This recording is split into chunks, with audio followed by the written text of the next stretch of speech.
Mr. Speaker, it is my honor and privilege to present to honorable members of this august House and the people of Kenya the second budget of the Kenya Kwanza administration under the leadership of His Excellency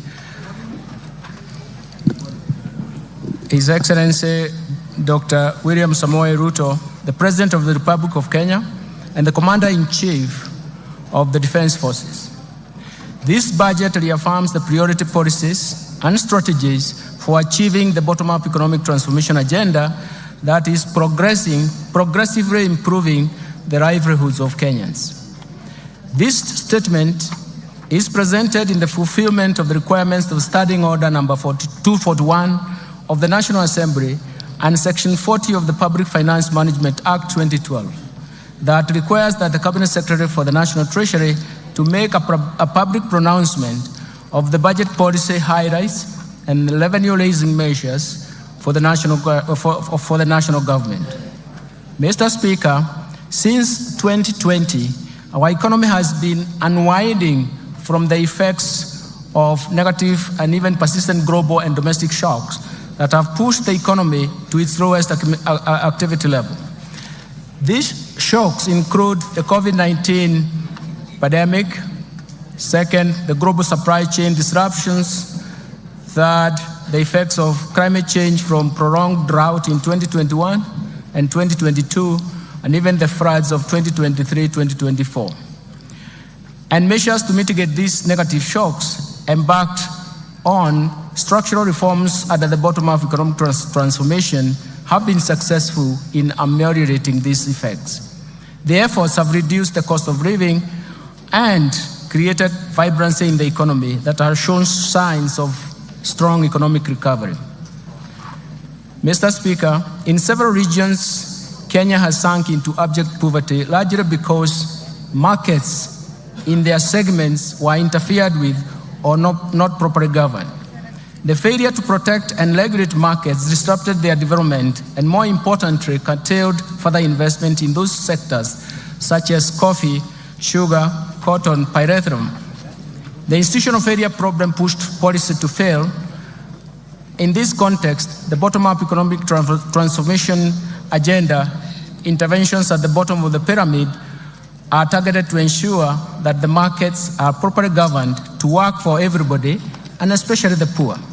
Mr. Speaker, for Kenya to transition from the middle-income status of the economy to an upper middle-income status as envisioned in the Kenya Vision 2030, two driving factors are important. That is, we must develop our human capital capability, and we have to increase production and productivity. Mr. Speaker, the Kenyan economy is susceptible to the ravaging impact of climate change, as demonstrated in the 2021-22 severest drought, which was more severe, which we haven't seen in the last 40 years, and the events of floods that have led to massive loss of property and life. The most important thing is that these shocks have shifted budgetary resources from economic activity to saving lives and rebuilding damaged infrastructure. And this calls for urgent and decisive interventions, especially to our supply side, which I will later address in this statement.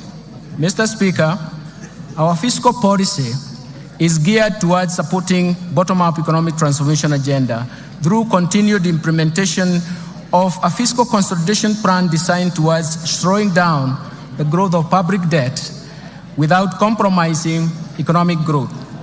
The fiscal consolidation efforts will continue to target domestic revenue mobilization and rationalization of spending through improved public financial management while reallocating resources in priority areas. Mr. Speaker, in this year's budget process, we accorded Kenyans an opportunity to share their views on how to address the economic challenges facing the country. Kenyans responded to our call and requested the government to address, through this budget, first, the devastating effects of the ongoing floods, second, taxation concerns and cost of living, third, the level of unemployment, Fourth, protection of the poor and the vulnerable. Fifth, reduction of wastage in public expenditures at the national and county governments level. Today, Mr. Speaker, I wish to assure Kenyans that we have listened to their concerns and we have spelled out measures to address through this budget.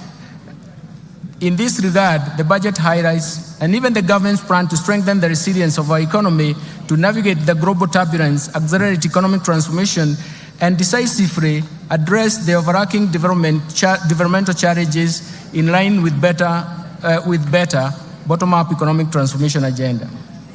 It is in this context we have chosen the theme of this year's budget as sustaining the bottom-up economic transformation agenda, fiscal consolidation, and investing in climate change mitigation and adaptation for improved livelihoods. Mr. Speaker, it is now my privilege and honor to present the economic policy context of this budget. Thereafter, I will broadly outline the policy priorities and structural reforms underpinning the bottom-up economic transformation agenda. The proposed resource allocation as well as revenue-raising measures that the government will implement in the financial year 2024-2025 budget are going to be summarized. But, Mr. Speaker, we have to remember that we have one major problem that has three phases. This problem is as follows. There is increased demands for increased spending or expenditures from the government. That means that either we have to finance that through taxes or debt. The second dimension of this problem is that there is limitation and even constraints imposed in terms of public debt accumulation and even the debt carrying capacity of the economy. That, and more fundamentally, there are limitations in terms of mobilizing higher tax revenues, something that we have to remember, something that is quite critical from our side. Let me turn now to the economic policy context. Mr. Speaker, the financial year 2024-2025 budget has been developed against a backdrop of improved global economic outlook. The world economy stood at 3.2% in terms of growth in 2023 and is projected to continue at the same pace in 2024. In the domestic economy, Mr. Speaker, the Kenyan economy is now unwinding from layers of negative and persistent shocks. And some of these shocks have actually have been protected and have a structural and permanent effects on the economic activities. Mr. Speaker, through forecast interventions as well as structural reforms, the policies of Kenya Kwanza government have started to yield some positive results. Economic recovery is evident, with a GDP growth of 5.6% in 2023, up from 4.9% in 2022. This is above the global average and also above the average of sub-Saharan African region. The domestic growth in 2023 was mainly supported by a rebound in agricultural activities given the improved weather conditions and subsidized inputs for farmers. The resilience of the services sector remained strong in that same year. So the overall inflation also declined to its target level at 5%, and in April 2024, from a peak of 9.6% in October 2022. The decline was driven mostly by easing of food and energy prices, a strong pass-through effects from exchange rate appreciation, and the impact of monetary policy actions. And the tight monetary policy has been complemented by fiscal policy measures to enhance food production through subsidy program on fertilizer and seeds. Mr. Speaker, in February this year, the government took advantage of the improved international financial market conditions to refinance the buyback of US $1.5 billion of the Eurobond 2024. The government, through this process successfully removed the uncertainty of the settlement of the Eurobond. The government also successfully issued an 8.5-year infrastructure bond that attracted significant foreign investors, making it the most successful domestic bond issuance in the country's history. Mr. Speaker, these two operations in February significantly improved the market perception, together with a tight monetary policy stance and significant reforms in the interbank foreign exchange market. It has brought stability in the foreign exchange market. As of 31st May 2024, the exchange rate was Kenya shillings 130.20 to the US dollar, from a high of 163 earlier on in January. And this represents a significant appreciation of 18.7%. The appreciation and stability of the exchange rate created confidence and triggered inflows of foreign exchange foreign direct investment, and attracted investors to the Nairobi Securities Exchange. In order to enhance monetary policy transmission, the Central Bank of Kenya has adopted a new monetary policy implementation framework, and this is based on inflation targeting and introduces an interest rate corridor around the central bank rate. The interbank rate is expected to be within this corridor. In addition, the Central Bank of Kenya launched the DAO CSD, a central securities depository infrastructure that delivers world-class level of registry, custodial, and even settlement services for both primary and secondary market operations. Mr. Speaker, I wish to encourage Kenyans and investors to take advantage of the DAO CSD to invest in risk-free treasury bills and bonds in order to grow their wealth and secure their financial future. We have simplified the DAO CSD, and investors can simply use the USSD *866# to log in and invest a retail bond for amounts as low as 600 shillings. This also will be launched to make investments of government securities all inclusive and include the bottom of the pyramid. Mr. Speaker, the strong economic fundamentals, together with the renewed investor confidence, is a signal for accelerated, broad economic growth and creation of jobs for our youth. In 2023, the total new jobs generated in the economy increased from 848,200 jobs compared to 816,600 new jobs generated in 2022. And this is attributable to policies implemented, especially when you focus on affordable housing and the agricultural sector interventions. Looking ahead, Mr. Speaker, and considering the ongoing reforms and even additional measures the government is introducing through the budget statement, we project our economy to grow at 5.5% in 2024 and 2025.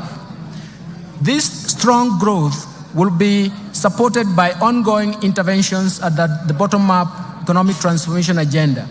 In this regard, the government will accelerate investment in human capital development and capital accumulation, in market development, protection and regulation, in domestic resource mobilization, in reforming and restructuring government institutions, and finally, and more important, digitization to usher an era of efficiency in economic management to support economic recovery. Mr. Speaker, in order to safeguard macroeconomic stability and protect the fragile economic recovery, monetary and fiscal policies will remain very prudent. The Central Bank of Kenya will ensure inflation rate remains within target while maintaining a competitive exchange rate and stable interest rates. The Central Bank is further expected to safeguard the improvements in the functioning of the interbank foreign exchange market and apply all its instruments to strengthen the monetary policy transmission mechanism. On the other hand, Mr. Speaker, fiscal policy stance over the medium term aims at supporting the government's bottom-up economic transformation agenda by delivering a strong fiscal consolidation, with fiscal deficit declining from 3.3% of GDP in financial year 2024-2025 from a high of 5.7% of GDP in financial year 2023-2024. This will improve the primary surplus to 2.3% of GDP in the financial year 2023-2025 from a primary deficit of 0.4% in the previous year. I will later in this statement elaborate on policy measures to deliver the strong fiscal consolidation.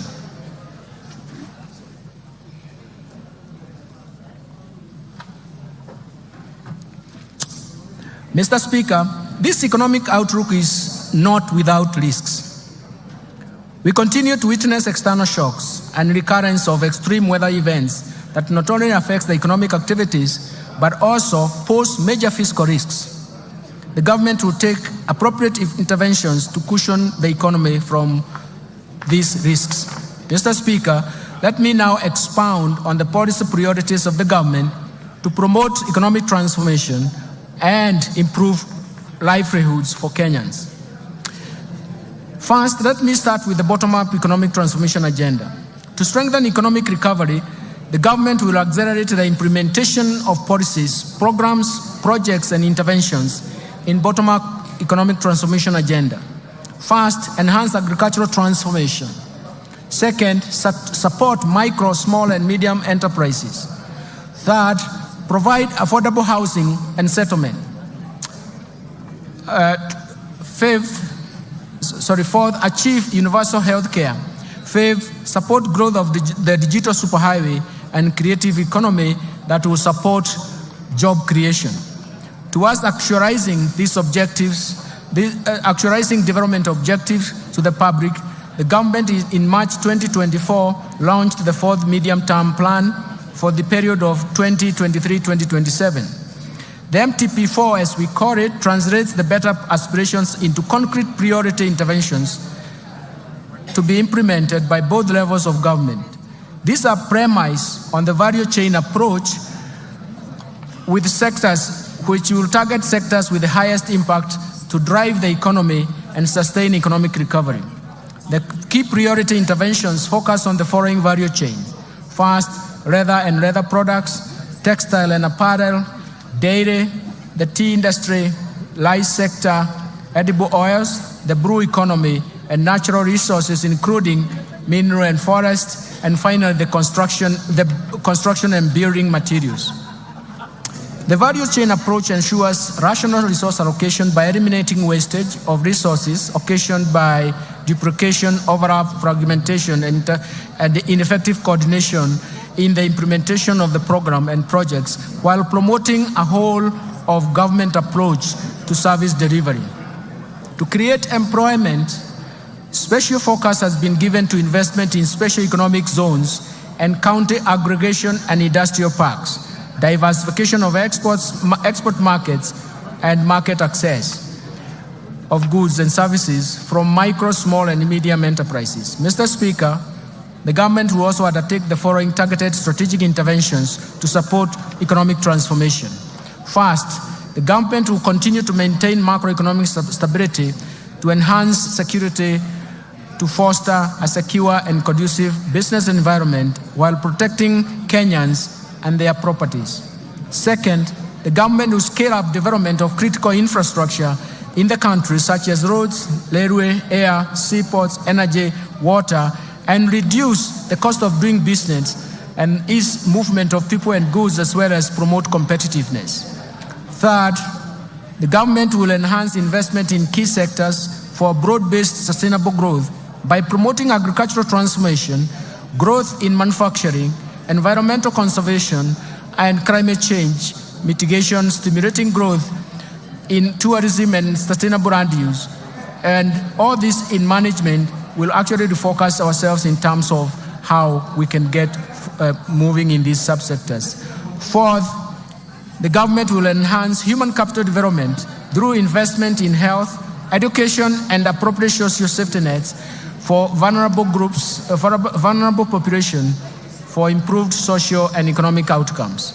Fifth, the government will support the youth, women, and even persons living with disabilities through government-funded empowerment programs that leverage on partnership with private sector organizations. Sixth, the government will support county governments through transfer of shareable revenues to strengthen their systems and capacity in service delivery. Mr. Speaker, it's important to notice that it is for the first time since the advent of devolution that the county governments are getting shareable revenue, which is surpassing 400 billion shillings. Lastly, implement various policy and legal institutional reforms that will enhance the efficiency of public service delivery. Let me turn now to investing in climate change mitigation and adaptation to enhance resilience. Mr. Speaker, the effects of climate change have become detrimental to economies across the globe, with extreme weather conditions, events affecting lives and livelihoods of millions of people. The rising cost of adaptation are diverting funds from essential services like healthcare and education and potentially destabilizing the economies. Mr. Speaker, Kenya has not been spared by these negative effects of climate change. The recent unprecedented floods that our country faced following the prolonged drought in 2021-2022 claimed lives, caused injuries to many people, and wreaked havoc on property, infrastructure, and livelihoods.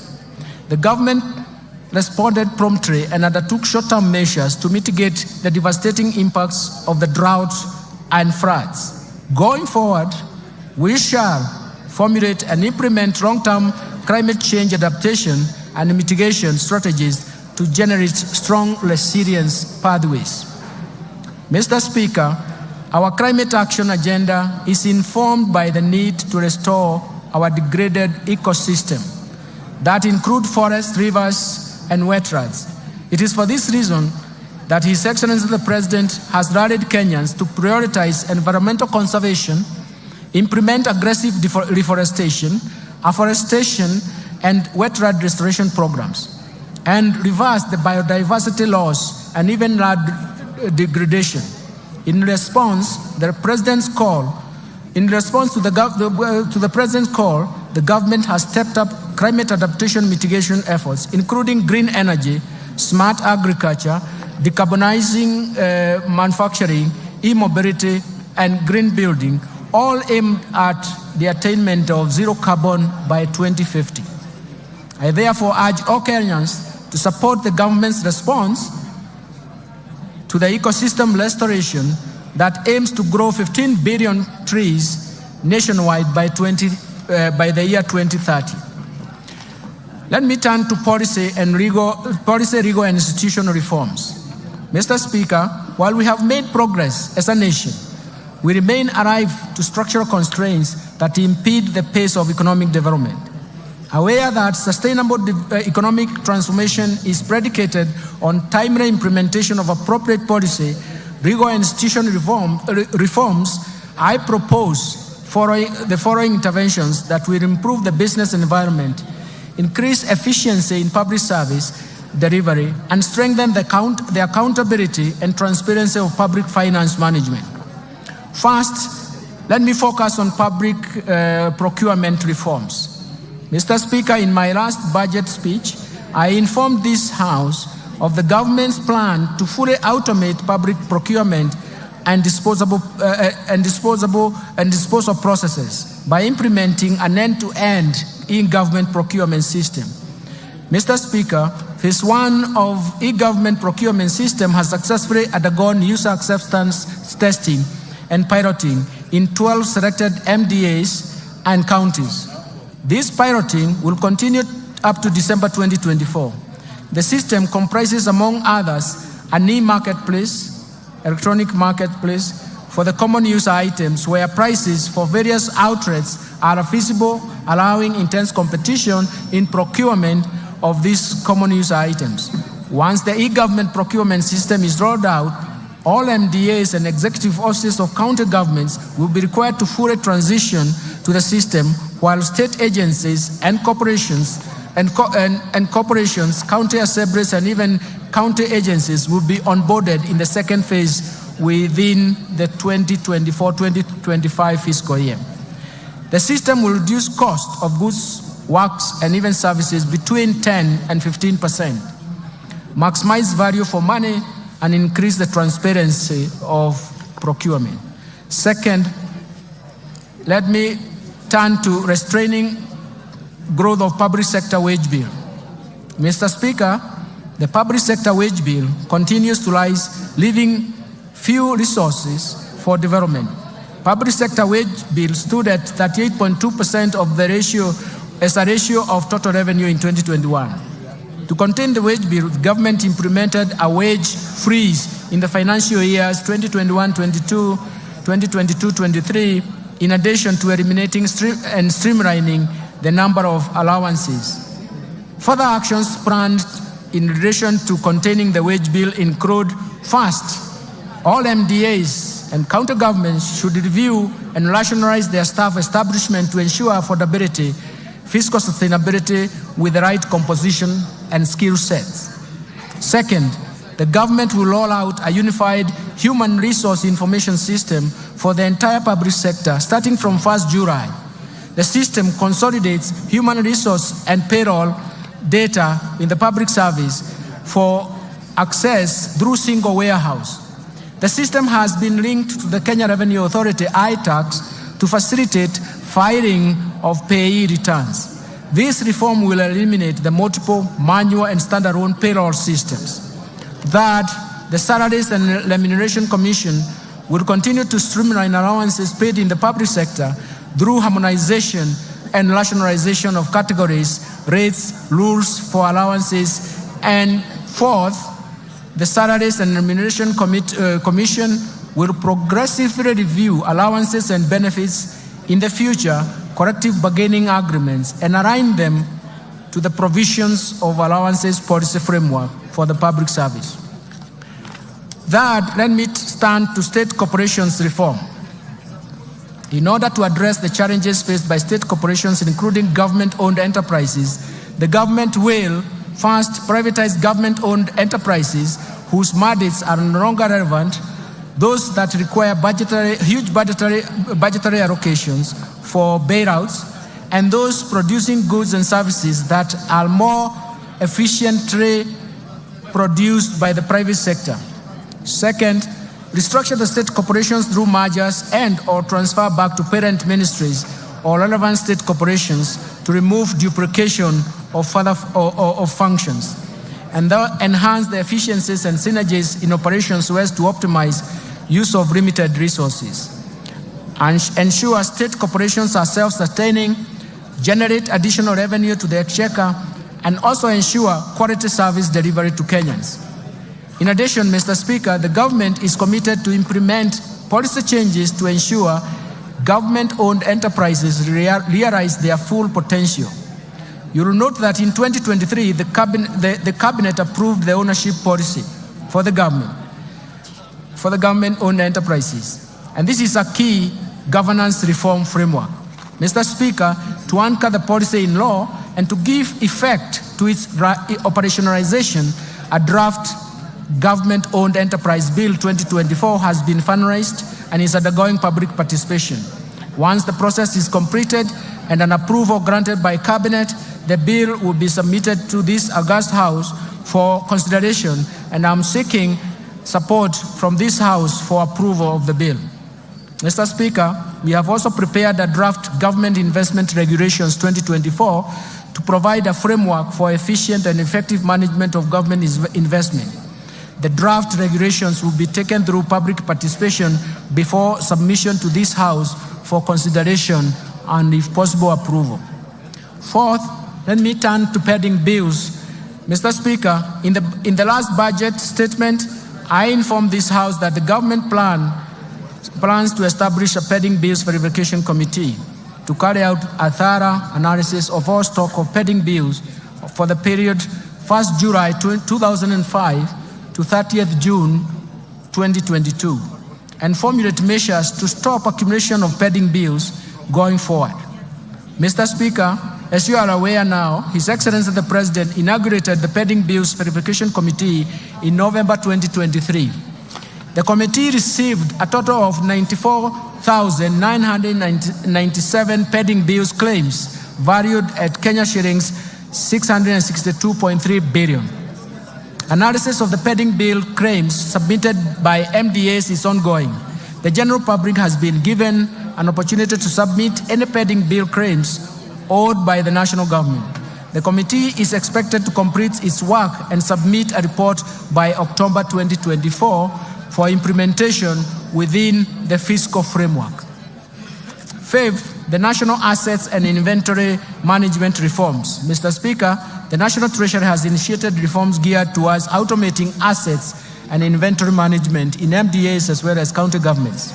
In this regard, the National Treasury will operationalize the assets and inventory management modules of IFMIS, with the module of all MDAs scheduled to launch and go live in July 2024. The rollout of county governments will commence thereafter. These reforms will enable the accounting officers to have feasibility of all assets and inventory under their control and facilitate optimal assets utilization. Sixth, let me turn to financial sector reforms. Mr. Speaker, the Kenya banking sector remains stable, resilient, and continues to play its role in mobilizing funds and channeling them to deserving productive economic sectors and activities. The banking sector remained profitable with a growth of assets of 0.3%. It is now standing at 7.74 trillion in February 2024. Credit from commercial banks to the private sector stood at around 6.9% in terms of growth in April 2024 and has benefited key sectors of the economy. The Financial Inclusion Fund, popularly known as the HASRA Fund, and the de-risking of lending to the MSMEs through the Credit Guarantee Scheme have facilitated additional lending to the MSME sector. Mr. Speaker, to position the banking sector to effectively play its role in Kenya's socio-economic transformation, 3 recent reforms have been implemented. First, the licensing and oversight of digital credit providers to address inherent challenges, including the high cost of credit, unethical debt collection, inadequate disclosures and lack of transparency, breach of data privacy, and abuse of personal information. As at the end of March 2024, 51 digital credit providers have been licensed. Secondly, on climate change, the CBK in April 2024 issued draft Kenya Green Finance Taxonomy for public participation that will serve as a tool to classify whether particular economic activities are green or environmentally sustainable and serve as a guide for banking sector and other market participants in making informed investment decisions or financing decisions. That, to eliminate money laundering and vulnerability in the banking sector, the CBK has revised the anti-money laundering and combating the financing of terrorism and proliferation of financing, and a supervisory framework has been implemented so that the risk-based supervision is enacted, undertaking institutional and sectoral risk assessment and enhancing staff complement capacity for supervision. Mr. Speaker, the Kenya banking sector is exposed to dynamic global, regional, and even local developments, necessitating reforms in this respect. The following reforms are proposed. First, the Central Bank of Kenya intends to progressively increase the minimum core capital for banks from the current 1 billion to Kenya shillings 10 billion. The CBK will engage the market for an appropriate timetable to achieve this goal. This is intended to strengthen the resilience and increase the bank's capacity to finance large-scale projects while creating sufficient capital buffer to absorb and withstand shocks posed by continuous emerging risks associated with adoption of technology and innovation as institutions expand. Second, the central bank plans to amend the Banking Act to provide for stiff dissuasive penalties that are proportionate to the violations committed, support a strong compliance culture in banks, and also make sure that it aligns to international best practice. Let me turn to capital markets developments. Mr. Speaker, in order to enhance price discovery and boost income for coffee farmers, the Capital Markets Authority has licensed 14 coffee brokers, and so far 29 auctions have been conducted under the Capital Markets Coffee Exchange Regulations 2020 at the Nairobi Coffee Exchange. In addition, the authority has approved the direct settlement system, which has been operationalized by one of the local commercial banks. Let me turn to pension reforms. Mr. Speaker, majority of Kenyans remain uncovered with the retirement benefits coverage stands at about 26%. We need to address this challenge. The Cabinet has approved the National Retirement Benefits Policy in November 2023 that requires all entities to enroll all the employees, both contractual and permanent, and pensionable, for registered retirement benefits scheme. To effectively implement the policy, we have initiated the review and harmonization of all the laws governing the retirement benefits sector. Mr. Speaker, to ensure sustainability of the public service pension system, we are revamping the public service pension administration through digitization and re-engineering of the pension management system, which is expected to be completed by December 2024. Mr. Speaker, the informal sector has about 17 million workers, and that accounts for about 83% of the total workforce in the country. This segment has remained excluded from the pension coverage, mainly due to its unique and heterogeneous needs. The National Treasury has established the Kenya National Entrepreneur Saving Trust, KNEST, to handle pensions from the informal sector and anchor the savings component of the hustler fund while providing a channel for voluntary savings. Let me turn to insurance reforms. Mr. Speaker, to facilitate the growth of the insurance sector, the government developed a national insurance policy. This policy is guided by the review of the Insurance Act, which has served its purpose, albeit with progressive amendments, for the last 30 years. The Insurance Professionals Bill 2024, currently under consideration by this august House, will also strengthen the standards of practice in insurance and improve stability and performance of the insurance companies. I now turn to the fiscal framework, Mr. Speaker.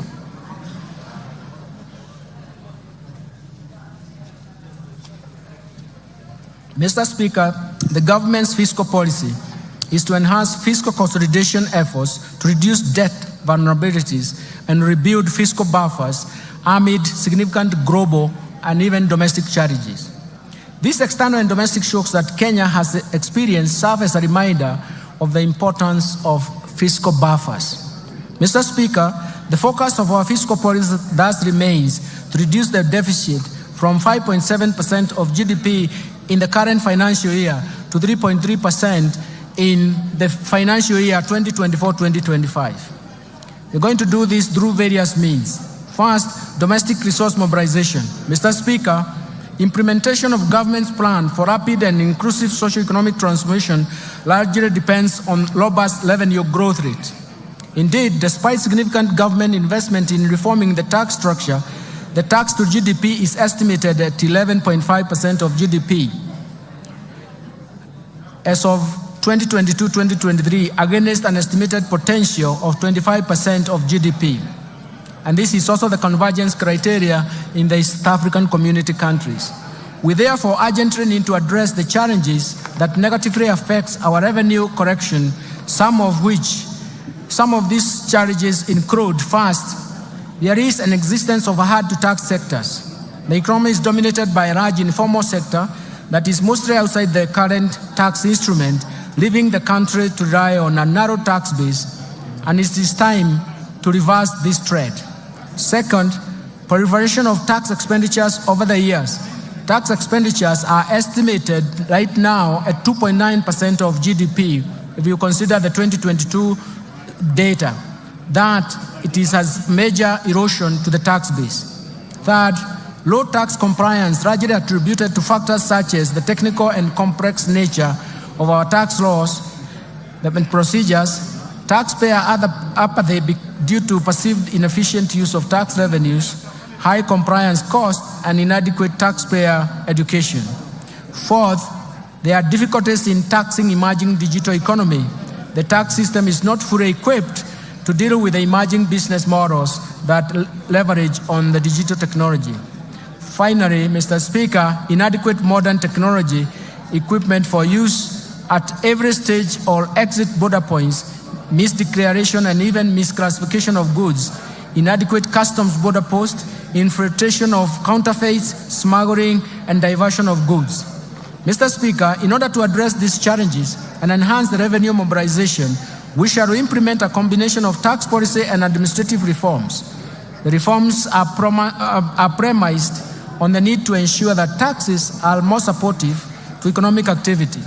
They do not distort the market and have a predictable tax structure. The reforms include, first, implementation of tax policy and administration measures proposed in the Finance Bill 2024. Second, implementation of the medium-term revenue strategy to expand the tax base to 20% of GDP over the medium term.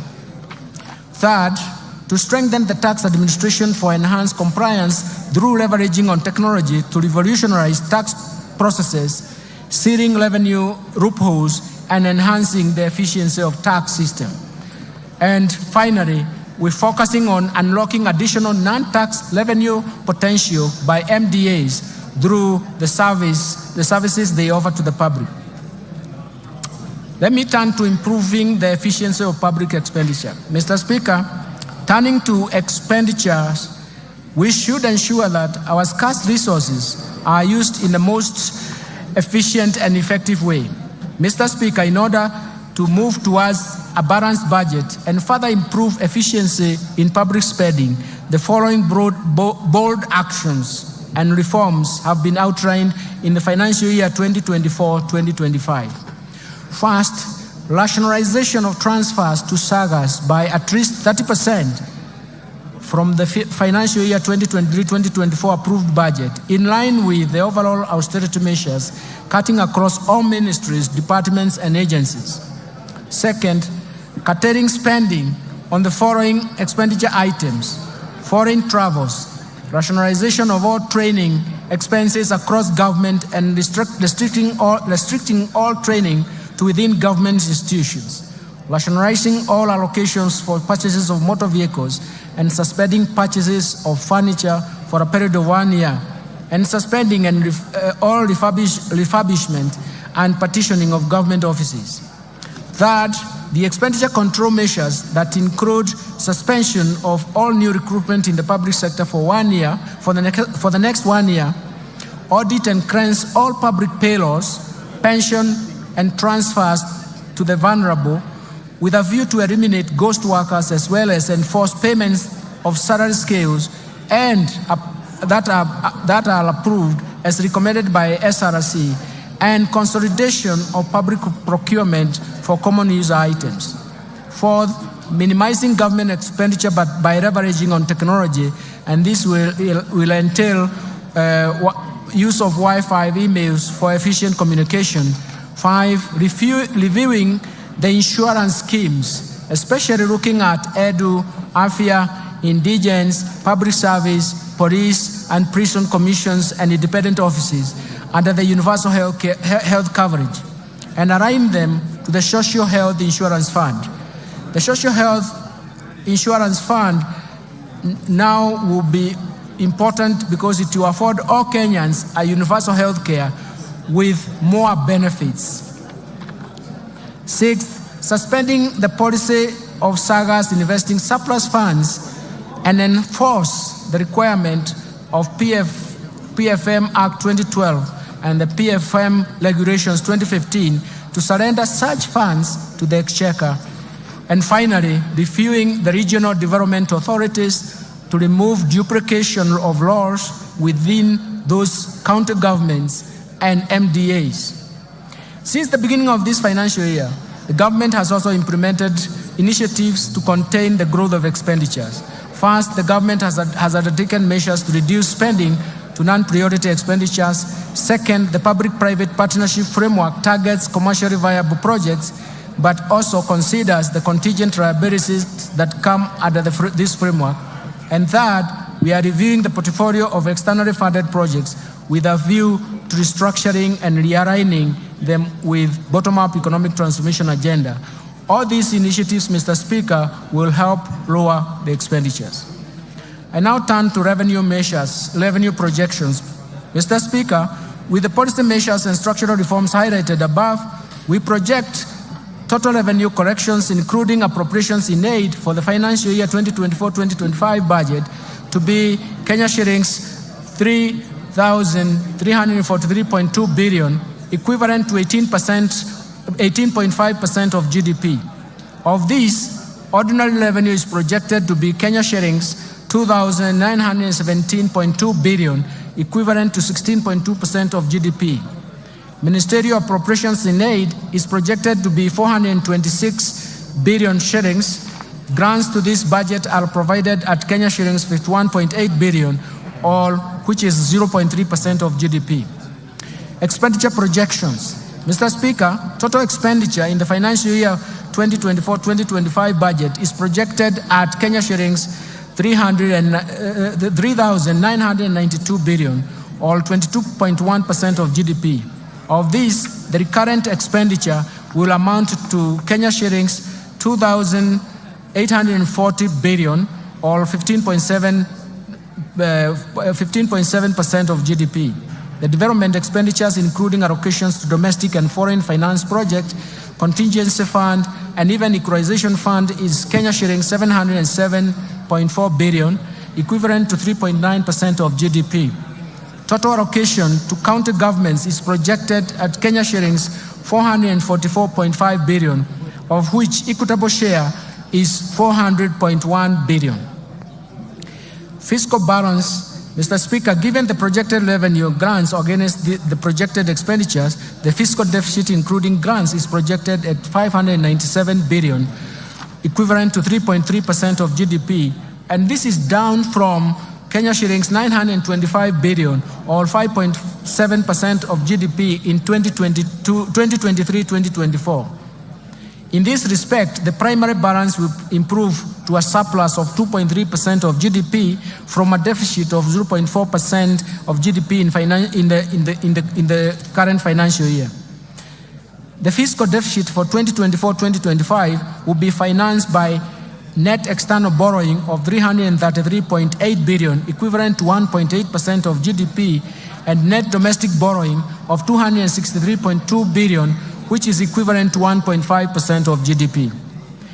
Public debt management. Mr. Speaker, Kenya meets its obligations promptly, and no debt arrears have been accumulated.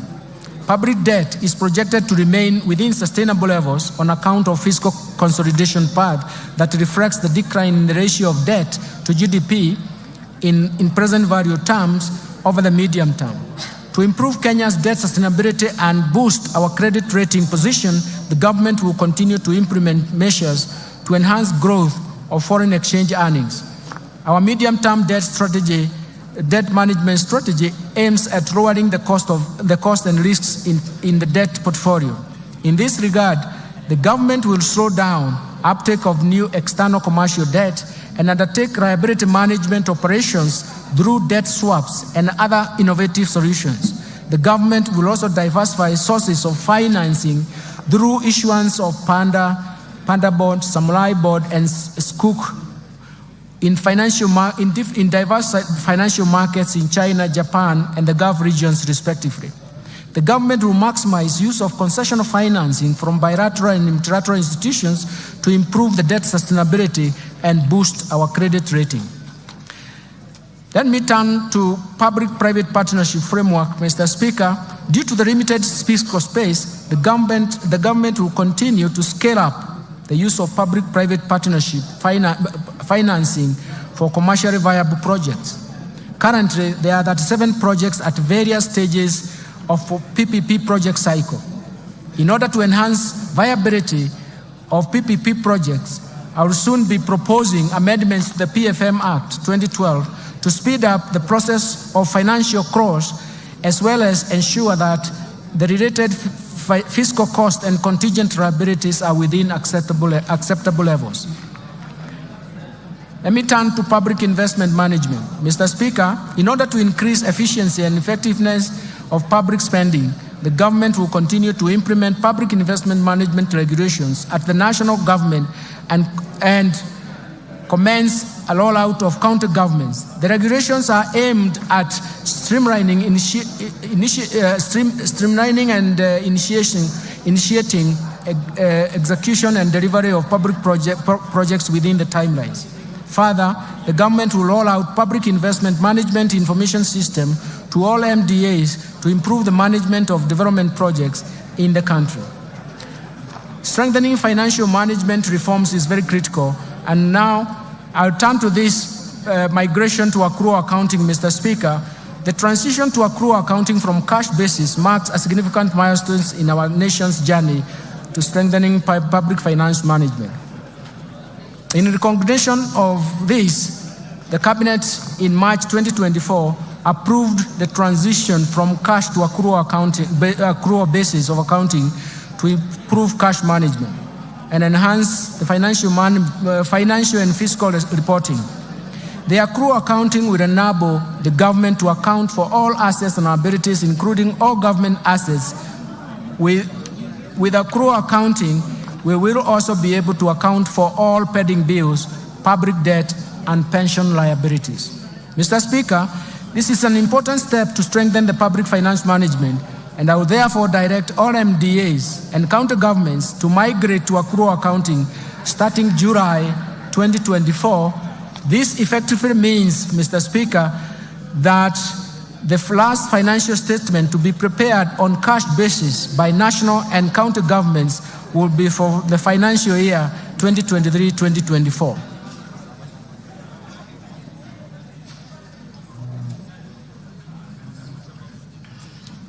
Mr. Speaker, let me turn to Treasury Single Account. Mr. Speaker, the PFM Act 2012 and its attendant registration provides for the establishment of the Treasury Single Account, TSA as we call it, system at both national and county government levels. Based on the experience over the last 10 years since the enactment of PFM Act 2012, the need to review the scope of TSC implementation has become apparent. To improve public cash management, it is necessary to operationalize other elements of the TSA system and that are envisaged in the law. The automation of government payments through the Integrated Financial Management Information System, IFMIS, and the Central Bank of Kenya Internet Banking, IB, system forms a good basis to widen the scope of Treasury Single Account system. The National Treasury undertook an inventory of bank accounts and balances held by public sector entities in various financial institutions and established that as at 30th June 2023, these entities held Kenya shillings 431.7 billion with various financial institutions. These large cash balances were not immediately accessible at the time when the government was very, very cash strained. Mr. Speaker, to address this challenge and underscore the government's unwavering commitment for fiscal discipline, transparency, and efficiency in the management of public finances, the Cabinet approved the implementation of Treasury Single Account system in a clustered approach.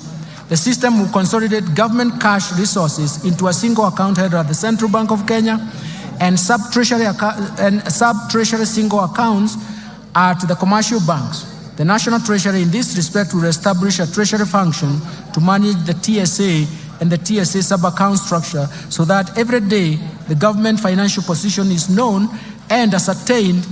The migration of the TSA system commences on 1st July 2024. Let me now turn to resource allocation under the bottom-up economic transformation agenda. Mr. Speaker, let me turn the highlights to government spending priorities in the coming financial year. And in light of the revenue challenges, significant expenditure demands, spending in the financial year 2024 to 2025 will focus on bottom-up economic transformation agenda priorities on 5 core areas with the highest impact on the economy. The first one will be agricultural transformation and inclusive growth. Mr. Speaker, the government focus will be on agricultural transformation and inclusive growth through the value chains approach. This aims at providing adequate and affordable working capital to all farmers through cooperative societies, this, we consider them as aggregators, and deploy the modern agricultural risk management instruments that ensure farming is profitable and incomes are predictable. In addition, it aims to transform farmers from food deficit to surplus producers through input finance, subsidies, and intensive agricultural extension support. This will raise productivity of key food value chains, reduce dependence on basic food imports, revamp underperforming export crops, and expand to new high-value emerging crops, and boost tea value chain through breeding and branding. Mr. Speaker, to attain food and nutrition security, I proposed an allocation of Kenya shillings 54.6 billion for various programs under this sector. This includes Kenya shillings 10 billion for the fertilizer subsidy program, Kenya shillings 6.1 billion for the National Agricultural Value Chain Development Project, Kenya shillings 2.5 billion for the Enable Youth Program, Kenya shillings 2.4 billion for the Enable Youth and Women in Agriculture, Kenya shillings 747 million for small-scale irrigation value chain irrigation and value addition project, Kenya shillings 642.5 million for the food security and crop diversification project. Mr. Speaker, to improve livestock production, I propose Kenya shillings 2.4 billion for de-risking, inclusive and value enhancement of pastoral economies program, Kenya shillings 1.5 billion for livestock value chain support project, Kenya shillings 1.5 billion for Kenya livestock commercialization program, Kenya shillings 192.5 million for the embryo transfer project. I have also proposed Kenya shillings 300 million for the development leather industrial park, Kenani. Mr. Speaker, to support the growth of the brew economy, I propose a total of Kenya shillings 11.3 billion to the brew economy and fisheries subsector. This includes 3.7 billion to aquaculture business development project, Kenya shillings 3.1 billion to the Kenya Marine Fisheries and Socio-Economic Development Project, Kenya shillings 540 million for rehabilitation of fish rotting sites, Kenya shillings 695.5 million for Riwatoni Ultra-Modern Fish Hub, and Kenya shillings 600 million for marine fish assessment. Mr. Speaker, to raise agricultural productivity and enhance resilience to climate change risks in targeted smallholder farming and even pastoral communities, I propose an allocation of 340 million shillings towards adding drought and emergencies project. Mr. Speaker, to ensure legitimacy of RAD ownership and settle the RAD race, I propose a sum of 5.5 billion. This allocation will cater for the processing and registration of the title deeds, settlement of the RAD race, digitization of the RAD registry, georeferencing of RAD parcels, and construction of RAD registries. Second, I want to turn to transforming micro, small, and medium enterprises economy. Mr. Speaker, accessibility and affordable credit to most Kenyans at the bottom of the pyramid remains a challenge. To address this challenge, the government is proposing an additional allocation of 5 billion shillings to the Financial Inclusion or HASRAS Fund to scale up access to credit for households and MSMEs. I also propose an additional 200 million for the Youth Enterprise Development Fund, Kenya shillings 162.5 million for the Center for Entrepreneurship Project, and Kenya shillings 1.9 billion for rural Kenya Financial Inclusion Facility. Third, let me turn to housing and settlement, Mr. Speaker. Mr. Speaker, the government's commitment to turn the housing challenge into an economic opportunity to create quality jobs for the youth directly in the construction sector and indirectly through the production of building products.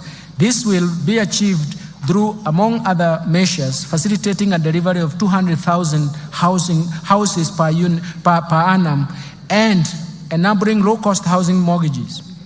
To continue supporting this initiative, I have proposed an allocation of 92.1 billion shillings for the housing, urban development, and public works. This includes Kenya shillings 8.3 billion under the Kenya Urban Program, Kenya shillings 3 billion to Kenya Mortgage Refinance Company for enhancement of the company's capital as well as for lending to the primary mortgage lenders, Kenya shillings 32.5 billion for construction of affordable housing units, Kenya shillings 15 billion for the construction of social housing unit, Kenya shillings 14.7 billion for social and physical infrastructure. Mr. Speaker, other proposed allocation to the housing, urban development and public works include 11.3 billion for the Kenya Informal Settlement Improvement Project Phase 3, Kenya shillings 1 billion for the construction of markets, Kenya shillings 1 billion for the National Slum Upgrading Program, Kenya shillings 1 billion for the construction of housing units for the National Police and Kenya prisons, Kenya shillings 496.3 million for the construction of food bridges, Kenya shillings 444 million targeted to support construction of county headquarters that are targeted. Fourth, universal health care coverage. Mr. Speaker, the government is committed and determined to realize the constitutional right to health by promoting access to quality and affordable health care through universal health care coverage program. Towards this end, Mr. Speaker, I have proposed an allocation of 127 billion to the health sector to support various activities and programs. These include 4.2 billion for Kenya shillings 4.2 billion for universal health care coverage, coordination and management unit, Kenya shillings 2 billion for free maternity health care, Kenya shillings 3.6 billion for managed equipment services, Kenya shillings 861.5 million to provide medical cover for the orphans, elderly and severely disabled persons in our society, Kenya shillings 4.6 billion to cater for the stipend and acquisition of specialized medical equipment for the community health promoters, and 4.1 billion shillings for primary health care fund. Mr. Speaker, throughout the cases of HIV, AIDS, malaria and tuberculosis, and enhance the vaccines and immunization program in the country, I have proposed Kenya shillings 28.7 billion for the Global Fund and Kenya shillings 4.6 billion for vaccines and immunization programs, respectively. Mr. Speaker, to enhance the early diagnosis and management of cancer and reduce the burden of treatment among Kenyans, I have proposed an allocation of Kenya shillings 1.1 billion to strengthen cancer management in Kenyatta National Hospital and Kisii Level 5 hospitals. I have also proposed Kenya shillings 2 billion to the Emergencies, Chronic and Critical Illness Fund. Mr. Speaker, to improve health service delivery, I have proposed a sum of Kenya shillings 29.7 billion for Kenyatta National Hospital and Moi Teaching and Referral Hospitals. This include 2.6 billion for the construction of Kenyatta National Hospital Burns and Pediatric Center. I've also proposed Kenya shillings 5.2 billion for the Kenya Medical Supplies Agency, Kenya shillings 2.5 billion for the Kenya Medical Research Institute, Kenya shillings 1 billion for procurement of family planning and reproductive health commodities, and Kenya shillings 760 million for procurement of equipment at the National Blood Transfusion Services. Further, to strengthen the capacity of medical personnel, I have proposed Kenya shillings 3.7 billion for medical interns, Kenya shillings 406 million for training of health personnel, and Kenya shillings 8.6 billion for Kenya Medical Training Center. Finally, the digital superhighway and creative economy. Mr. Speaker, investment in digital superhighway and creative economy continues to play a critical role in enabling the government achieve the objectives of bottom-up economic transformation agenda through increased productivity and competitiveness.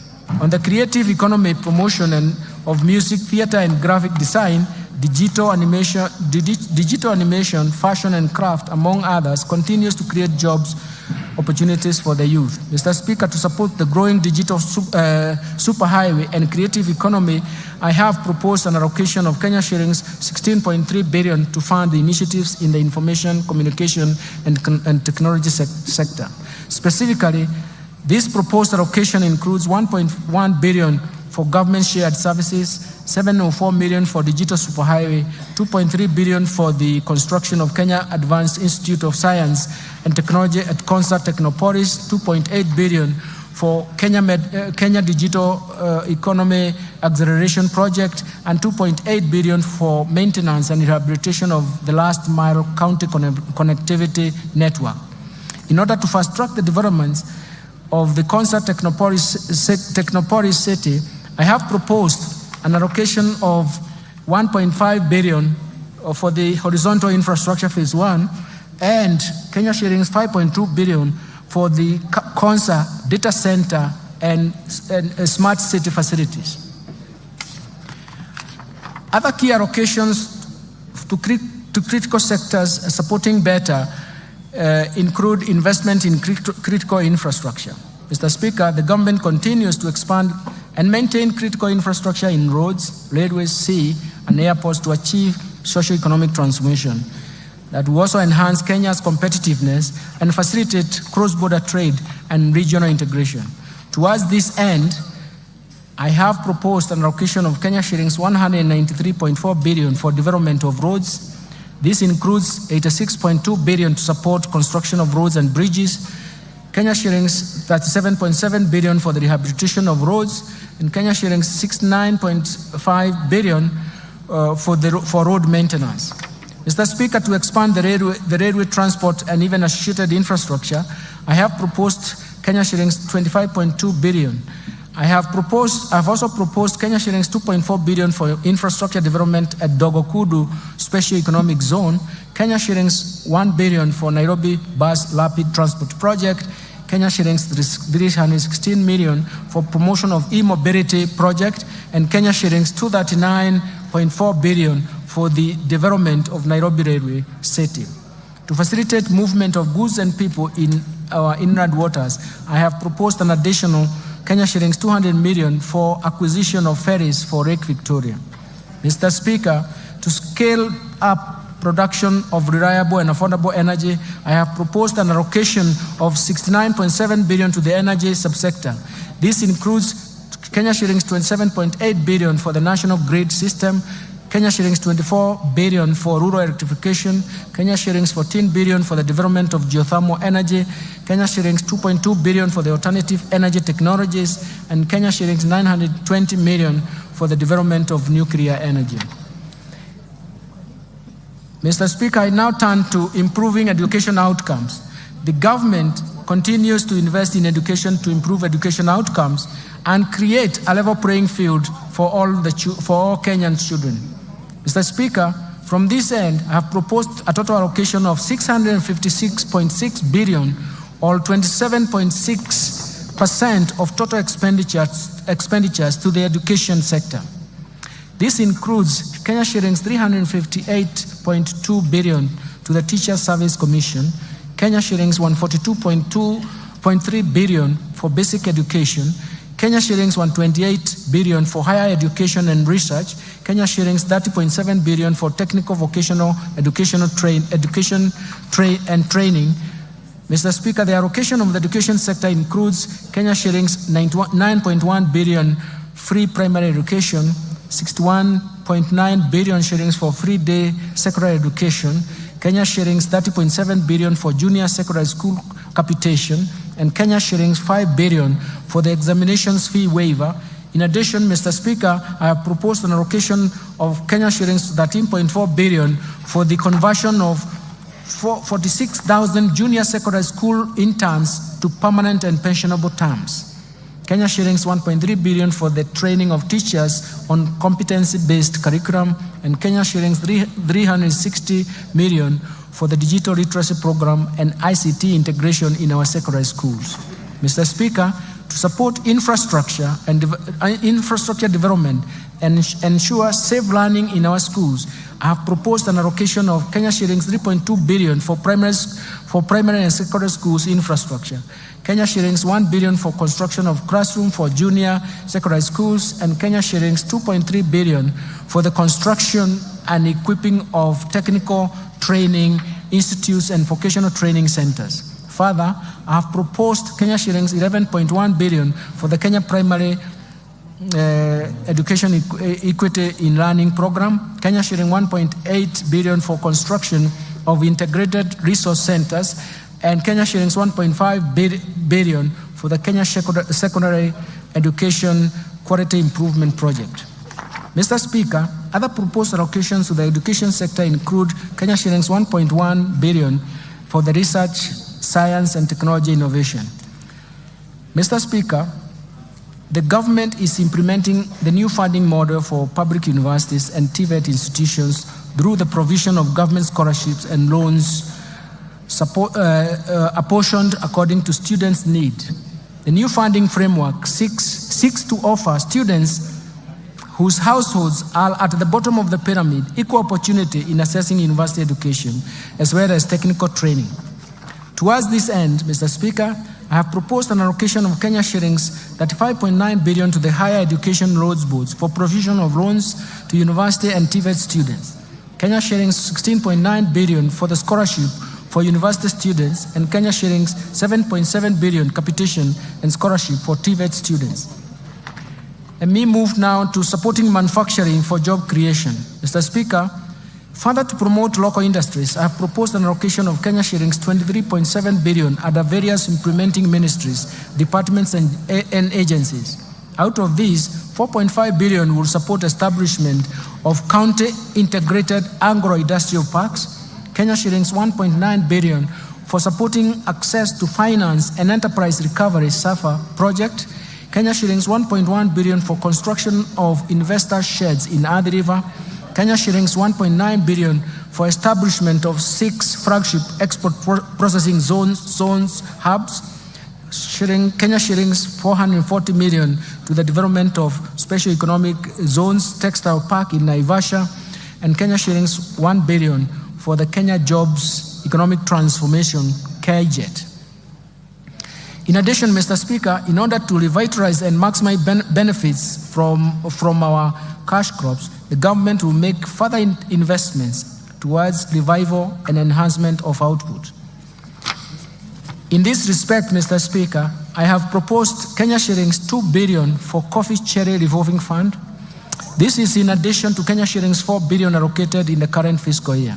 Kenya shillings 1.5 billion for payments of debts owed to sugarcane farmers, arrears to employees, and maintenance of cane testing units. Kenya shillings 120 million for cotton industry revitalization project, and Kenya shillings 150 million for the pyrethrum industry recovery.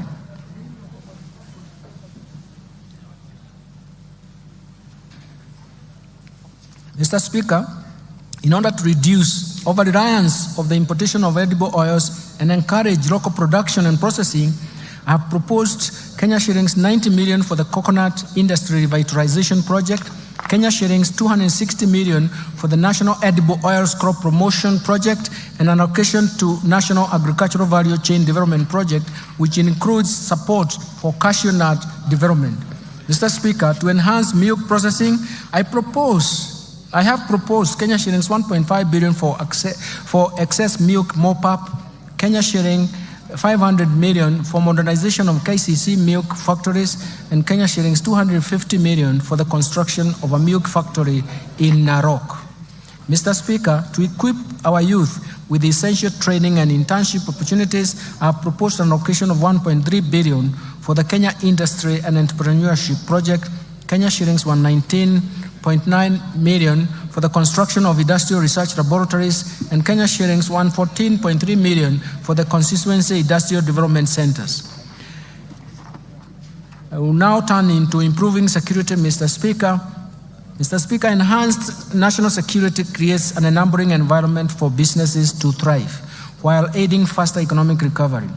It is in this regard, I have proposed an allocation of 377.5 billion to support the operations of the National Police Service, Defense, and National Intelligence Service and Prison Services. Mr. Speaker, the proposed allocations include Kenya shillings 173.1 billion for Defense, 110.6 billion for National Police Service, 46.3 billion for the National Intelligence Service, and Kenya shillings 32.7 billion for prison services. I have proposed an allocation of 13.9 billion to cater for leasing police motor vehicles and the modernization program.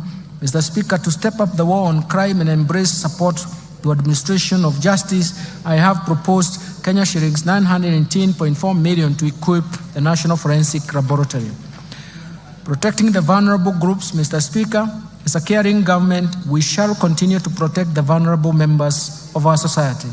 I have in this regard proposed an allocation of that 1.3 billion for social protection and affirmative actions in this budget.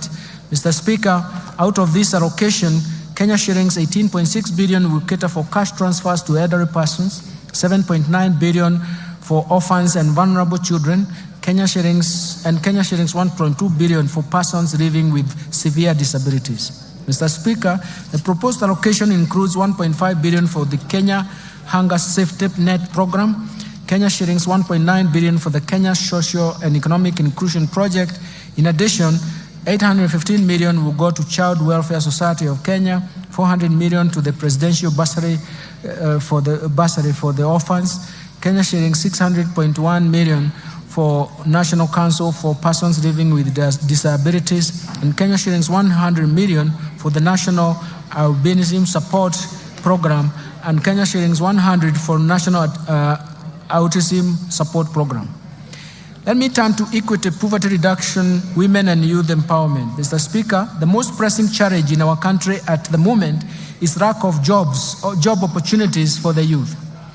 This has been exacerbated by the multiple shocks that have hit our economy. And in order to empower the youth and support businesses owned by the youth and women, I have proposed Kenya shillings 89.5 billion for these initiatives. This allocation includes 10.4 billion for the National Youth Service, 1.1 billion for the Kenya Youth Empowerment Program, 200 million for the Youth Enterprise Development Fund, 162.5 billion for the Center for Entrepreneurship, 230 million for the establishment of youth empowerment centers, 2.7 million to National Youth Opportunity Towards Advancement, NYOTA.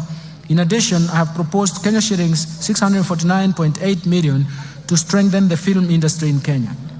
Mr. Speaker, the government is committed to ensuring increased income for our women through employment creation and supporting women-led enterprises. And to further empower our women, I have proposed Kenya shillings 182.8 million for the Women Enterprise Fund, Kenya shillings 3.5 billion for the National Government Affirmative Action Fund. Mr. Speaker, to promote regional equity, reduce poverty and enhance social development, I have proposed Kenya shillings 63 billion for the National Government Constituency Development Fund, as well as Kenya shillings 8 billion for the Equalization Fund to finance programs identified in marginal areas. Let me turn now to stimulating tourism, growth, sports, culture, and recreation and arts. Mr. Speaker, the government has prioritized expanding the space for creativity, including freedom of expression and protection of intellectual property rights. The government will also strengthen mainstreaming of arts and culture, infrastructure and support cultural production, and as well as creative economy. We are also cognizant of the brand value of Kenyans participating and excelling in international sports arena as incalculable. To support tourism, sports, culture, and even recreation, I have proposed an allocation of 23.7 billion, and this includes an allocation of 16.5 billion for the Sports, Arts, Social Development Fund, Kenya shillings 4.9 billion for the Tourism Fund, and Kenya shillings 2.2 billion for the Tourism Promotion Fund.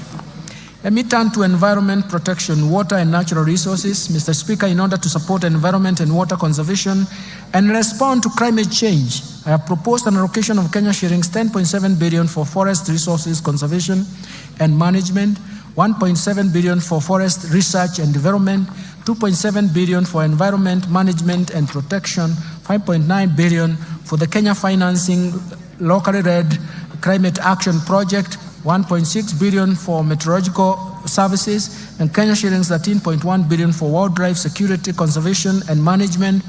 In addition, Mr. Speaker, I have proposed Kenya shillings 1 billion for wildlife research and development, Kenya shillings 1.2 billion for human-wildlife conflict compensation, and Kenya shillings 800 million for wildlife insurance. Mr. Speaker, to expand and access clean and adequate water for domestic and agricultural use, I have proposed an allocation of Kenya shillings 36.6 billion for the water and sewerage infrastructure development, 12.5 billion for water resources management, and Kenya shillings 1.9 billion for water storage and flood control, In addition, I have proposed 17.8 billion for irrigation and land reclamation, Kenya shillings 1.9 billion for water harvesting and storage for irrigation. I now turn to improving governance and sustaining the fight against corruption. To enhance good governance and Mr. Speaker, and scale up fight against corruption, I have proposed Kenya shillings 4.2 billion for the Ethics and Anti-Corruption Commission, 4 billion for the Office of Director of Public Prosecution, 6.9 billion for the State Law Office, 8.7 billion for the Office of the Auditor General. In addition, Mr. Speaker, to enhance the oversight and registration of the role of Parliament, I propose an allocation of Kenya shillings 44.6 billion for Parliament. To enable administration and justice, I propose an allocation of 24.7 billion for the judiciary. This includes 900 million for construction and refurbishment of courts and 800 million for the automation of the judiciary. Allocations to the county governments, Mr. Speaker, I turn to this. The county governments will receive a proposed allocation of 400.1 billion as equitable share in the financial year 2024-2025. It's for the first time that they have arrived to this figure of 400 and surpassed it in the last 12 years of devolution. As equitable share of financial year 2024-2025. And this is equivalent to 25.48% of the actual revenue raised nationally for the financial year 2020-2021, which is in compliance with Article 203, subsection 2 of the Constitution of Kenya. In addition to the equitable share of revenue, a further 44.4 billion has been proposed as additional allocation to county governments. This comprises of 8.76 billion for the national government share of revenue, Kenya shillings 35.66 billion from proceeds of external loans and grants for the external loans and grants. Equalization Fund, Mr. Speaker, we have proposed an allocation of 8 billion for the Equalization Fund, which is 0.5% of the actual revenue raised nationally in 2020-2021 reference year. Measures to enhance county government's own source revenue, Mr. Speaker, the National Treasury is implementing a policy to support the enhancement of own source revenue by county governments as we await the enactment of the National Rating Bill. This bill will enable the county governments to correct more property rates, including contribution in lieu of rates. In addition, Mr. Speaker, a multi-agency committee has been formed to manage the rollout of the proposed integrated county revenue management system in 47 county governments. This system will increase transparency, accountability, and efficiency in revenue collection. Let me turn now to taxation measures, Mr. Speaker.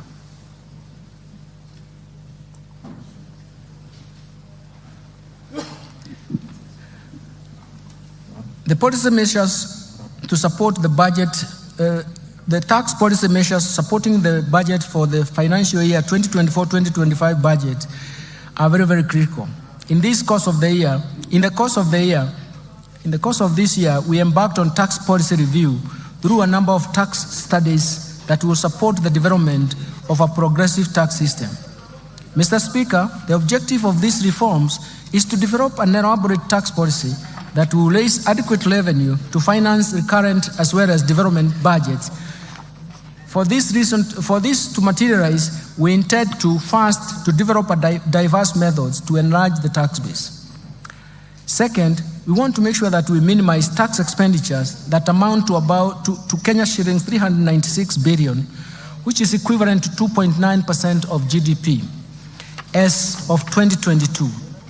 Of the Kenya shillings 396 billion, 63.1% of it is on VAT refunds alone on zero-rated final consumer goods. Third, we want to create a tax system that is not only predictable to taxpayers, but also yields predictable revenues to government. Fourth, we want to develop a tax system that supports markets, that supports production, consumption, and even investments. Mr. Speaker, thank you. Mr. Speaker, the year 2024-2025 marks the beginning of these reforms through the proposed amendments in various tax laws contained in the Finance Bill 2024. Mr. Speaker, these reforms are part of a wider tax policy reforms contained in the medium-term revenue strategy, and I will shortly be providing highlights of these reforms. Additionally, Mr. Speaker, during the East African Community pre-budget consultations held in May 2024, the ministers responsible for finance and economic planning in the East African Community region agreed on customs measures that will support and protect industries in the region. Mr. Speaker, the tax measures proposed in the Finance Bill 2024 and the said custom measures are expected to generate an additional Kenya shillings 346.7 billion or 1.9% of GDP to the exchequer for the financial year 2024-2025. Let me start with custom duties. Mr. Speaker, allow me to provide highlights of some of the custom measures agreed during the pre-budget consultation with the East African Community partner states. Mr. Speaker, the ministers agreed on a number of measures for enhancing the competitiveness of locally manufactured products by allowing stays of application for the East African Community Common External Tariff, not to change the rates and where necessary, adopt higher rates of duty to encourage local production in East African Community countries. The ministers also agreed on duty remissions for raw materials and inputs used by local manufacturers to facilitate East African Community domestic production. Mr. Speaker, in order to meet local demands and enhance food security in Kenya on key staple foods, Kenya was granted an extension of the current stay of application to import rice at a duty rate of 35% or US $200 per metric ton, whichever is higher, for 1 year, instead of East African Community Common External Tariff rate of 75% or $345 per metric ton, whichever is higher. And also, Kenya was allowed to import wheat at a duty rate of 10% instead of 35% for 1 year under the EAC, East African Community Duty Remission Scheme. Mr. Speaker, Kenya has a strong assembly of electronics industry, including mobile phones.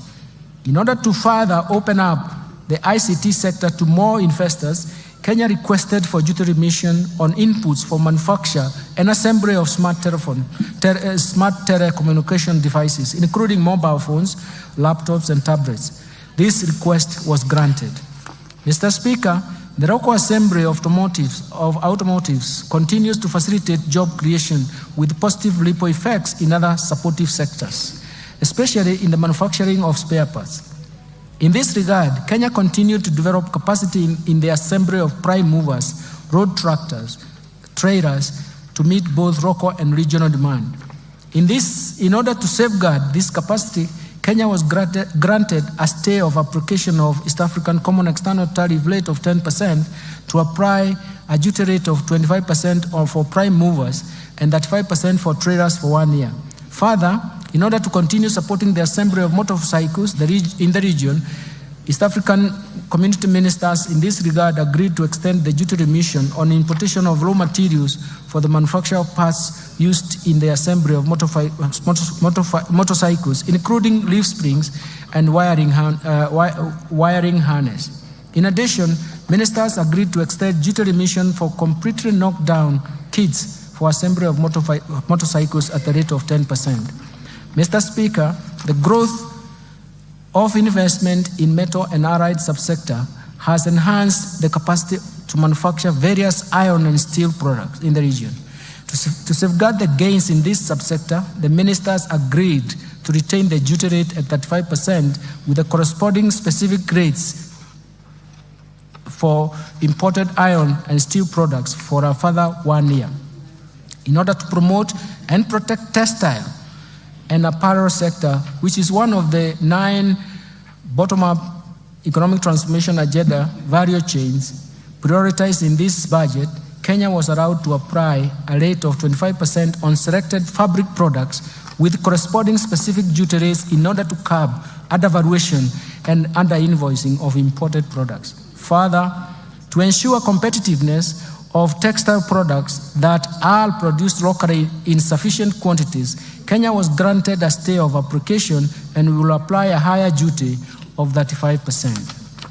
Mr. Speaker, in order to reduce production cost of animal feeds, Kenya was allowed to extend importation of inputs for manufacturers of animal feeds duty-free under the East African Community Duty Remission Scheme. Mr. Speaker, leather and leather products is one of the value chains under BETA. Kenya has sufficient supply of hides and skins to meet the demand from local manufacturers of leather and leather products. In order to promote this industry and enhance incomes of our pastoral farmers, the ministers agreed to retain a stay of application of duty import on imported leather bags at 35% for Kenya. Mr. Speaker, I have just highlighted a few of the customs measures agreed by East African Community Ministers of Finance. The complete list will be gazetted by the East African Community Secretariat and will become effective starting June 1st July 2024. Let me now turn to the finance bill, Mr. Speaker.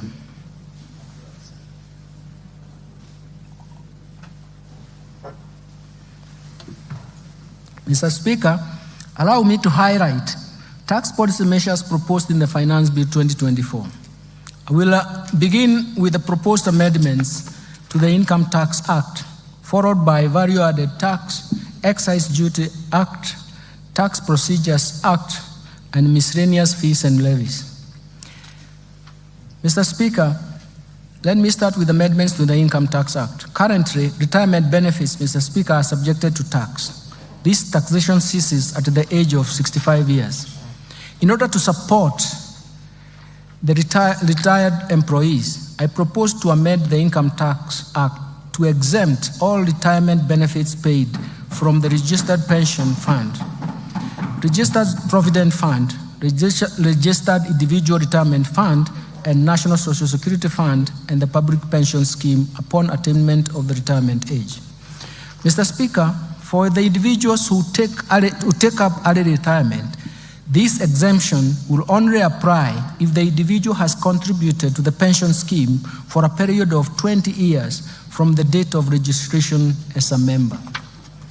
Mr. Speaker, in addition, the annual limit of pension contribution that is exempt from tax is 30% of the individual income, or Kenya shillings 240,000, whichever is lower. Considering that this limit has not been revised since 2005, and to encourage savings for social security after retirement, I propose to increase this limit to 360,000 shillings per annum. Further, Mr. Speaker, I propose to allow deduction contribution to a post-retirement medical fund subject to a limit of Kenya shillings 10,000 per month. This will promote savings for post-retirement healthcare needs. Mr. Speaker, currently the threshold above which withholding tax applies on payments for management fees, professional fees, training fees, and contractual fees is Kenya shillings 24,000 per month. I propose to amend the Income Tax Act to remove this threshold since it creates a room for tax planning and is a challenge to tax administration. Mr. Speaker, despite the Income Tax Act providing a corporate tax rate of 30%, some taxpayers pay tax at an effective rate of less than 15%. This is due to vigorous tax planning and tax incentives provided under the Act.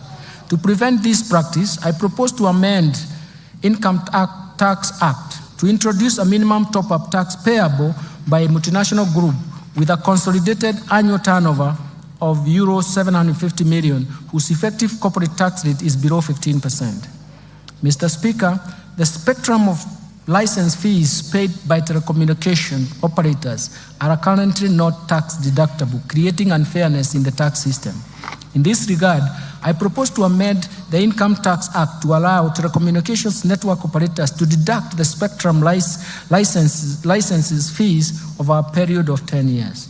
Mr. Speaker, advance pricing agreements have emerged as a valuable tool for preventing tax disputes related to transfer pricing of cross-border transactions. In this regard, I propose to empower the Commissioner to enter into advance pricing agreement with taxpayers engaged in transactions with related entities. Mr. Speaker, to attract international financial investors in Kenya and reinforce Kenya's position as a regional financial hub, I propose to reduce the rate of capital gains tax from 15% to 5% for firms certified by the Nairobi International Financial Center of Origin. Mr. Speaker, a transfer of property between an individual and an entity where the individual holds 100% shareholding does not constitute a gain. In this respect, I propose to exclude from capital gains tax this kind of transfer.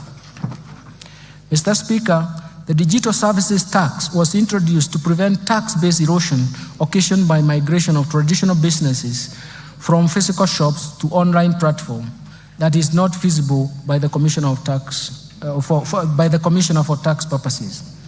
It has been noted that the design of the tax does not capture all taxpayers, leading not only to loss of revenue but also to unfairness in taxation. For this reason, and in line with international best practice, I propose to amend the Income Tax Act to replace the digital service tax with the significant economic presence tax. Mr. Speaker, to expand the tax base and make our country self-reliant, I propose to introduce an annual motor vehicle tax at the rate of 2.5%, the value of the vehicle, subject to minimum amount of Kenya shillings 5,000. Mr. Speaker, let me now turn to gains. There are substantial gains for Kenyans. Mr. Speaker, currently the tax-free amount on subsistence allowance paid to employees in the private sector for a period spent outside the usual place of work while on official duties is capped at Kenya shillings 2,000 per day. This is quite low considering the inflation that has occurred over the years. To cushion employees in the private sector from high cost of living, I propose to review the threshold to an amount not exceeding 5% of the employee's monthly gross earnings. Second, Mr. Speaker, the affordable housing levy and pay as you earn are calculated from the same base, leading to double taxation. To address this, I propose to make the housing levy deductible expense. This means that there is a tax savings for Kenyans and therefore affording Kenyans more money in their pocket. Mr. Speaker, in order to encourage Kenyans to continue constructing their own houses, I propose to increase the limit of interest payments that qualify for mortgage relief from Kenya shillings 300,000 to Kenya shillings 360,000 per annum. Let me turn now, Mr. Speaker, to amendments to the value-added tax. Mr. Speaker, I will now highlight the amendments of the value-added tax. Mr. Speaker, currently the registration of VAT is a requirement for a person who makes taxable supplies of Kenya shillings 5 million or more. This threshold was last reviewed in 2007. In recognition to the effect of inflation over the years and to enhance efficiency in tax administration, I propose to increase the threshold to Kenya shillings 8 million. Mr. Speaker, the VAT Act allows taxpayers making both taxable and exempt supplies to claim input tax where the proportion of exempt supplies is less than 10%. This has led to tax planning and hence loss of government revenue. To address this, I have proposed the removal of the threshold so that only the input tax relating to taxable supplies are deductible. Mr. Speaker, in support of the government's effort to combat malaria, I propose to remove VAT on mosquito repellents and raw materials used in the manufacture of repellents.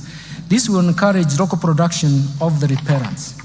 Mr. Speaker, tax expenditure was estimated at 393.6 billion, or about 2.9% of GDP for the year 2022. Of this amount, VAT tax expenditure amounted to 248.3 billion, or what is 63.1% of the total estimate of tax expenditure, which is a large erosion of the VAT tax base. Mr. Speaker, tax expenditure creates avenues for revenue leakage and thus denying government the revenue to support key priorities that benefit majority of Kenyans, of the citizens in Kenya. Recognizing the importance of tax expenditure in the promotion of investment and addressing welfare challenges in the economy, and in line with the medium-term revenue strategy, I propose to rationalize the VAT tax expenditure as provided for in the VAT Act in form of exemptions and zero rating based on the following criteria. First, that goods currently exempt be subjected to VAT. Second, zero-rated finished goods and consumer goods and services be exempt from VAT. Third, zero rating be restricted to goods and taxable services meant for export.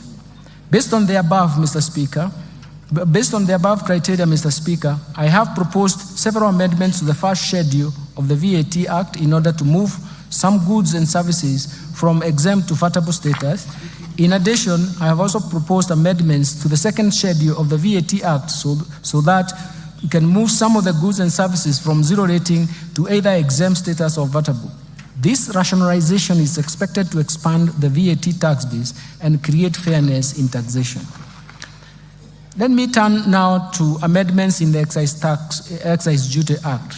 Mr. Speaker, the tax measures I have proposed under excise duty, I propose to change as follows. I propose to change the due date of payment of excise duty on alcoholic beverages from 24 hours within 5 working days after removal from the stockroom. The 24 hours time frame has posed administrative challenges and cash flow, as well as cash flow challenges to the taxpayers.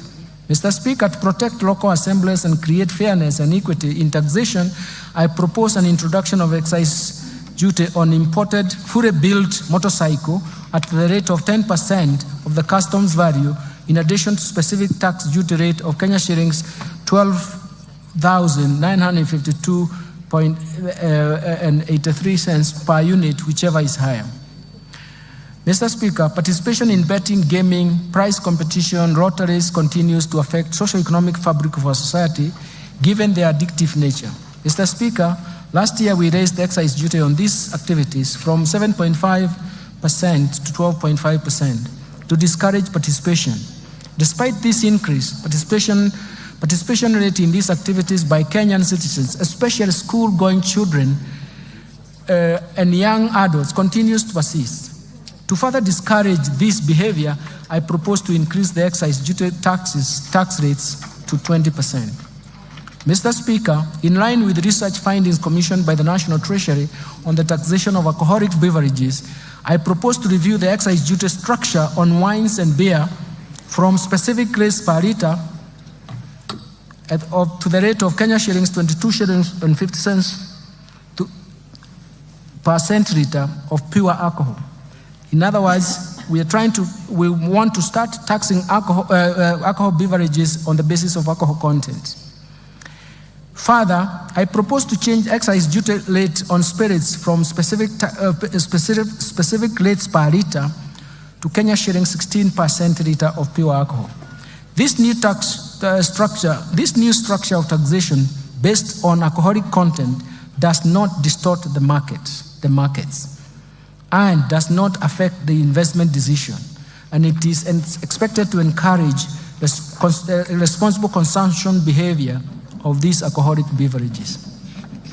Mr. Speaker, I also propose to review excise duty structure on cigarettes in line with research conducted and advice that has recommended harmonization of excise duty rates for cigarettes with and without filters at the rate of Kenya shillings 4,100 per mile.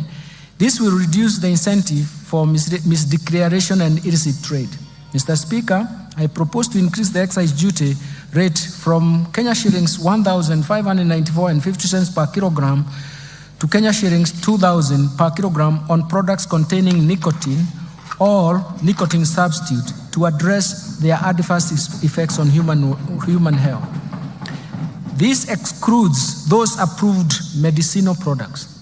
Additionally, I propose to increase the excise duty rate on liquid nicotine for electronic cigarettes from Kenya shillings 70 per milliliter to Kenya shillings 100 per milliliter.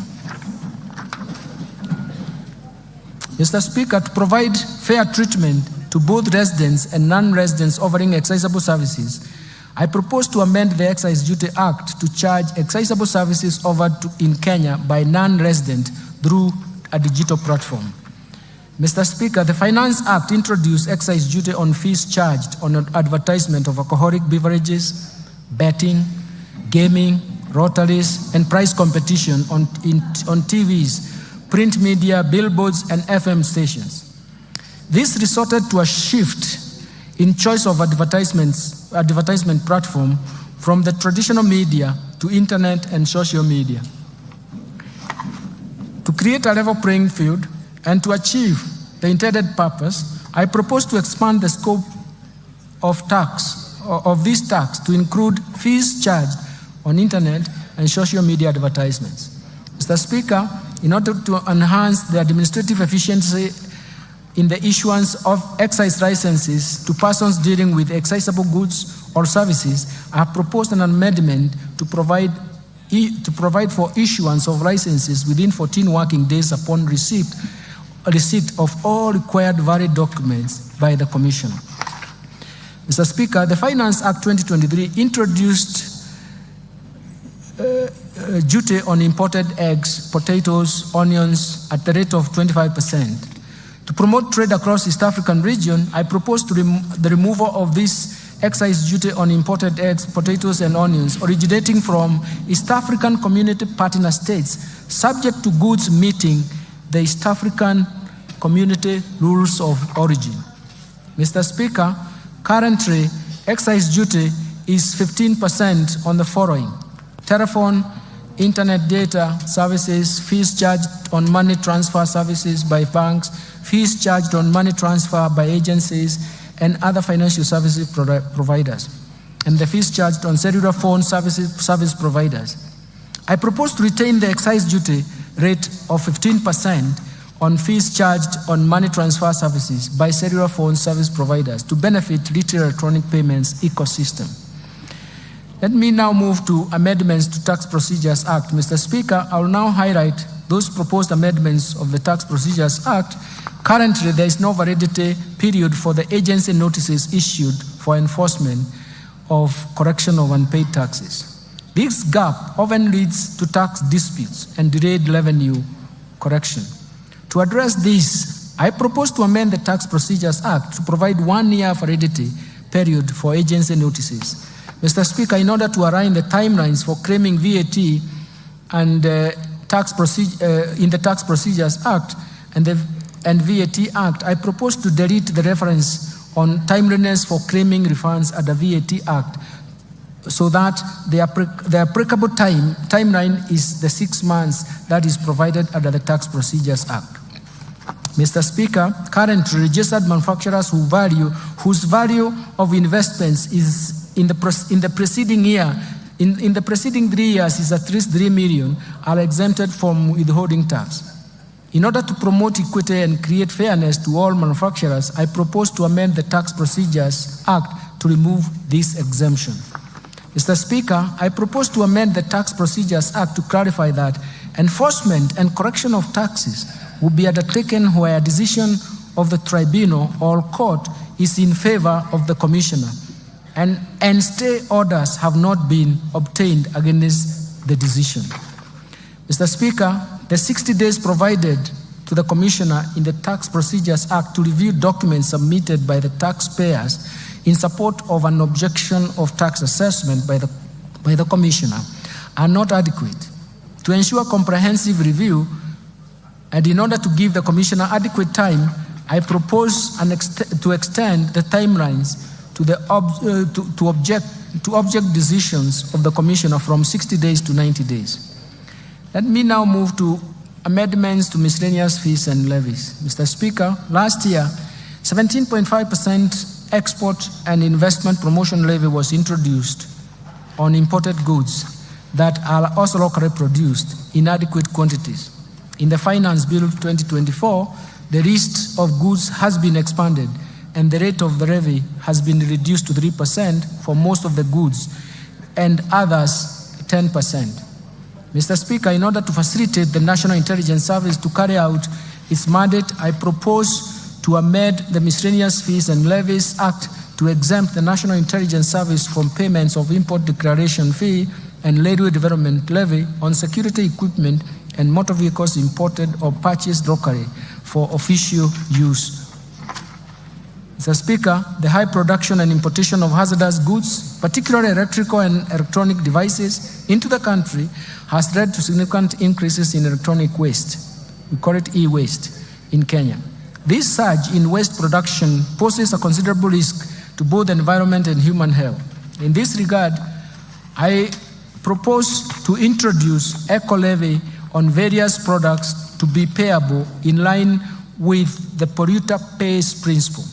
Mr. Speaker, the levy will be imposed under the Miscellaneous Fees and Levies Act.